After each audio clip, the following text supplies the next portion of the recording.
Well, as COVID-19 cases continue to surge across the U.S., so does the resulting economic crisis. A growing number of families are relying on federal assistance to stay afloat, but is what's currently available enough? Well, a coalition of mayors called Mayors for a Guaranteed Income doesn't think so. They've penned a letter asking Biden and Harris to pass recurring direct stimulus checks until the economy recovers. One of those mayors is former mayor of Stockton, California, Michael Tubbs, and he joins me now. Michael, thanks so much for being here today. The president-elect announced his relief plan last night that includes a boost in stimulus checks, a boost of minimum wage to $15 an hour. Based on your experience as mayor of Stockton, California, is that enough? Well, first, I think we have to applaud the leadership of President-elect Biden and Vice President-elect Harris for, in their first initial plan, talking about cutting child poverty in half, talking about assistance for folks with disability, rental relief, paid time off, elevating caregiving, and also calling for a direct one-time payment. So it's absolutely a great start. There's a lot of things in the plan to love, and it really shows what a difference leadership makes. And I think there's a bunch of folks around this country, including a coalition of mayors, who are saying, in addition to that, just given the severity of the pandemic that we are in, both economic and also health, that checks should be reoccurring, at least for the duration of the pandemic, particularly when we have a vaccine, so we know that the end is coming.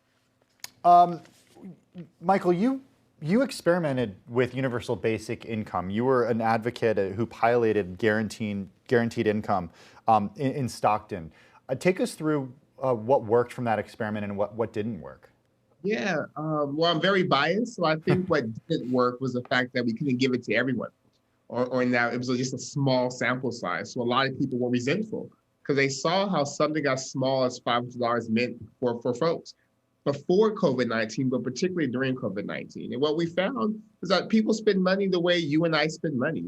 They spend money on food, on necessities, on car insurance, on emergencies, and on their children. And we also saw that the $500 was enough to build economic resilience and to allow people to take bets on themselves. We heard of women who were able to leave abusive relationships because they had enough money with the $500 over a couple of months to pay for down payment in a new apartment. We've heard of folks who were able to leave the gig economy or leave jobs that didn't provide the dignity of real protection to take time off to interview for better jobs. So actually today is Dr. King's birthday. It's actually the last day of disbursements for our 2-year pilots. But it was so successful that in July, we extended it till now because we saw what it was a literal lifeline for people during COVID-19. A lot has changed since you experimented with universal basic income as mayor of Stockton. What we have right now are direct payments potentially coming to Americans in the form of completing a $2,000 payment, depending on what happens in Congress. Andrew Yang, who's been a proponent of universal basic income, is running for mayor of New York City. He announced his candidacy earlier this week. Do you think 2021 is the year for universal basic income?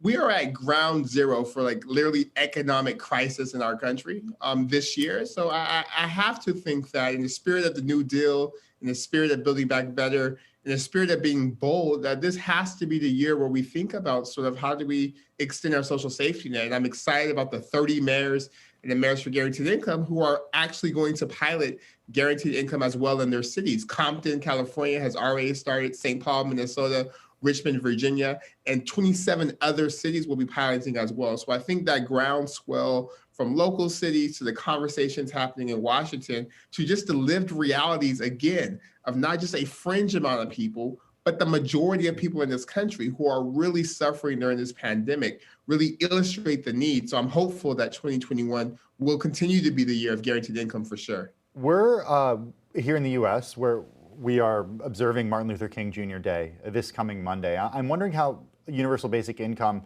and the idea of guaranteed income is rooted in Dr. King's vision.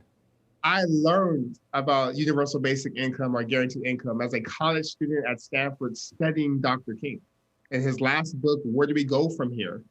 Chaos or Community, which is the apt question for where we are as a country. He talks about the need for a guaranteed income to abolish poverty and to create a baseline level of security, economic security for people that reflects our understanding of the basic dignity inherent to all human beings. And Again, I think 5 years ago that may have sounded idealistic, Right. but where we are today, it's such a necessity because we've seen how our economy does not care about working people, or the vast majority of Americans. We've seen sort of the savage inequalities, and we've seen the need for community. So this is in the spirit of Dr. King's dream that we started the Stockton pilot. It's in the spirit of his dream we started Marriage for Guaranteed Income. It's the spirit of his dream that will continue to push for a policy that reflects his wisdom and his understanding about the path forward in terms of community for our country.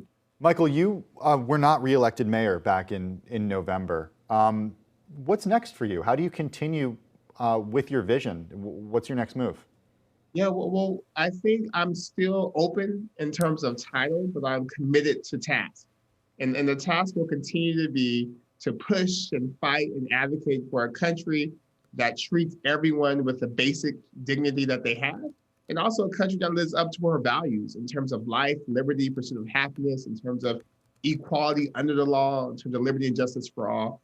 So that's a lot of words to say. I'll continue doing the work we started in Stockton, work around equity, work around fairness, and work around ensuring opportunity for all people. And that could be in the private sector, that could be in government, that could be in a mixture of both. I'm only 30 years old, so I have a lot of life to live, and I'm excited. 30 years old and already been a mayor. Okay, you're putting me and everyone else watching to shame. Well, we look forward to seeing what you do next, and you're always welcome to join us again on Quick Take. That's former Mayor Michael Tubbs. Thank you so much for your time.